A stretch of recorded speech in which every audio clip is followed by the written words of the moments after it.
the Nostalgia Critic. I remember it so you don't have to.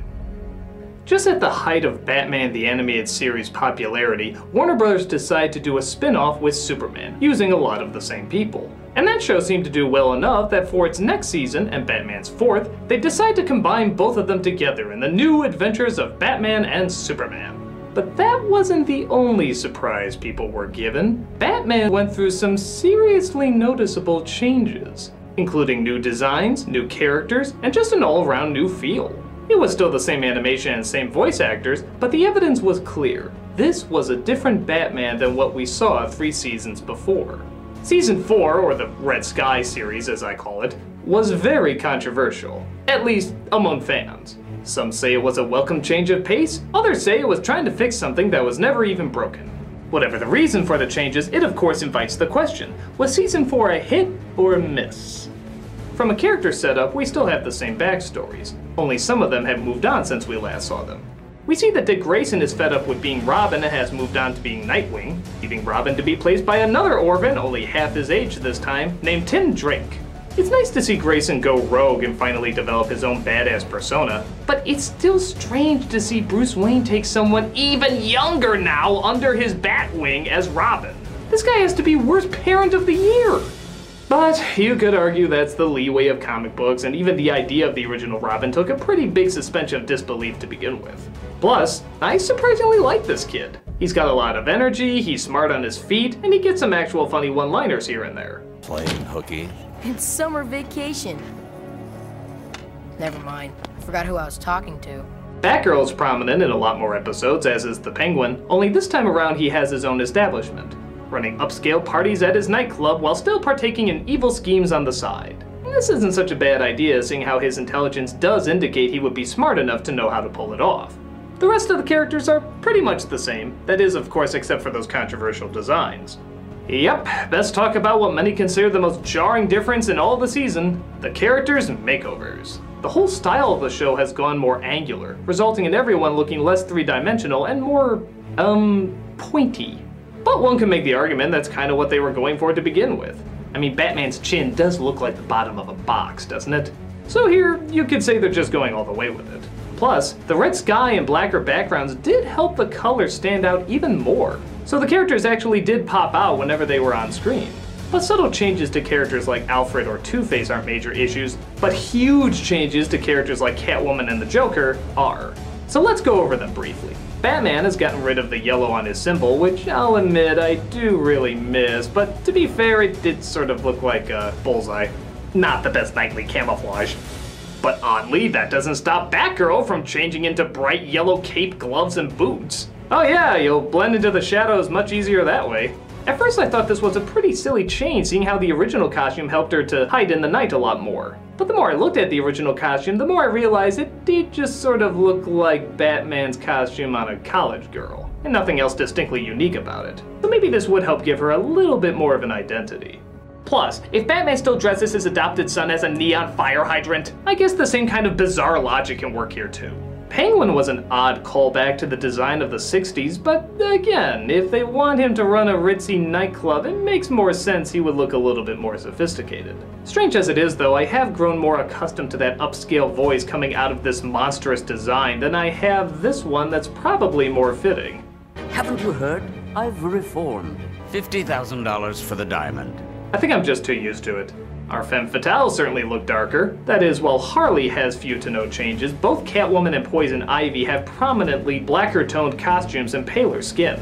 This results in them looking more threatening and badass, but I will say they may look just a touch too young. In the original, there was no mistake that these were women, maybe in their late 20s or early 30s. But in the redesign, they look more like college students, maybe around Batgirl's age. I know they're not meant to, but it still sort of comes across. Characters like Croc, Scarface, and the Mad Hatter look pretty cool, but they do sort of look like they should be on a different show. Again, the emphasized features might be just a touch too emphasized. They almost look more like Animaniacs characters. And then you have the Joker. How do I put this? He looks terrible. I mean, God, Jesus! What have you done to him? Of all the ways you could redesign arguably the best Batman villain of all time, it seems like this intriguingly takes every wrong step. The Joker is Batman's opposite. He's a bright, loud, colorful clown. So why suck out all the color from his face and give him black, expressionless eyes? Yeah, I know, a lot of designs were doing this at the time, and I still don't get why. He looks less like a Batman villain and more like a dancing prop from Steamboat Willie. I don't think it's any coincidence that on the DVD, when they talk about the redesigns of all the characters, they smartly leave out the Joker. My guess is they've probably gotten enough complaints about him already. So much so that when the spin-off movie Return of the Joker came out, they went back to a design much closer to the original. It was definitely a welcomed return. But for all the bitching that could be made about the Joker, in my opinion, it all evens out with the redesign of the Scarecrow. Holy shit, where did this freakiness come from? This is one of the best designs the show has ever done. That calm, neutral voice suddenly sounds so much scarier coming out of those skull-like teeth. Fear is the glue that holds society together. Fear is power. Ooh. Even if, yeah, technically he looks absolutely nothing like a real-life Scarecrow, he looks freaking creepy in my book. But redesigns are one thing, how do the actual stories play out? A lot of them try to focus on the creation of new villains. Some of them work, like a hyper-superhuman.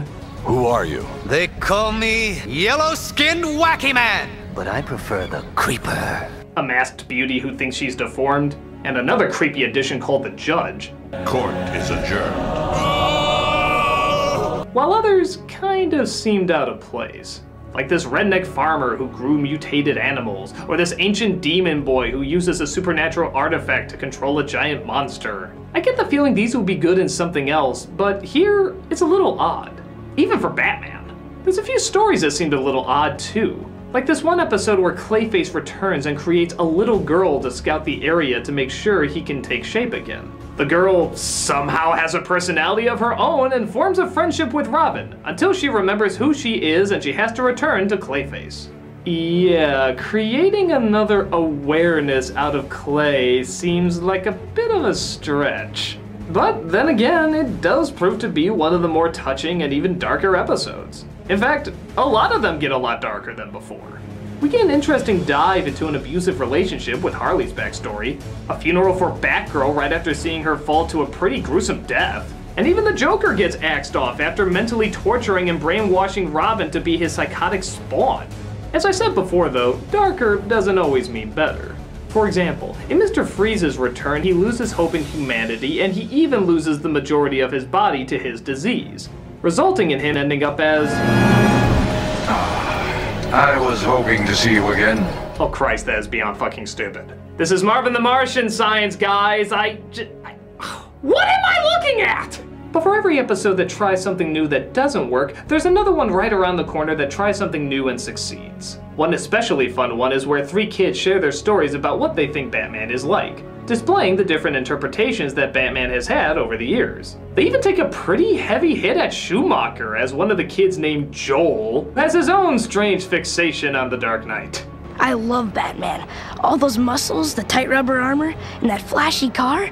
I heard it can drive up walls. Yeah, sure, Joel. Ouch. The 4th season also liked to combine characters a lot, teaming up Nightwing with Catwoman, Croc with Baby Doll, and even a few Superman crossovers here and there. This created combinations we've never seen before, making for interesting interactions. In a strange way, this made Gotham seem much more like a community, where the relationships of the characters was what drove the stories forward.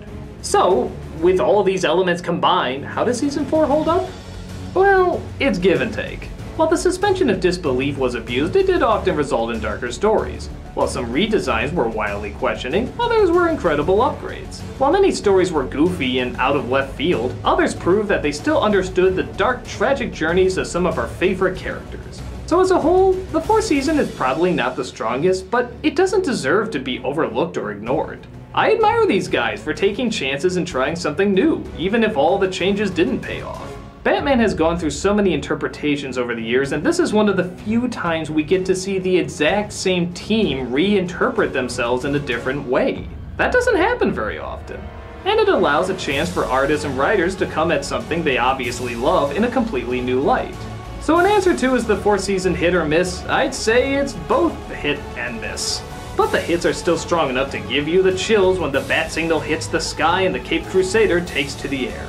And as long as I can always get that feeling while watching it, I'll know that I'm always watching the right Batman. I'm the Nostalgia Critic guy, remember it? Because I'm Batman. I love this man.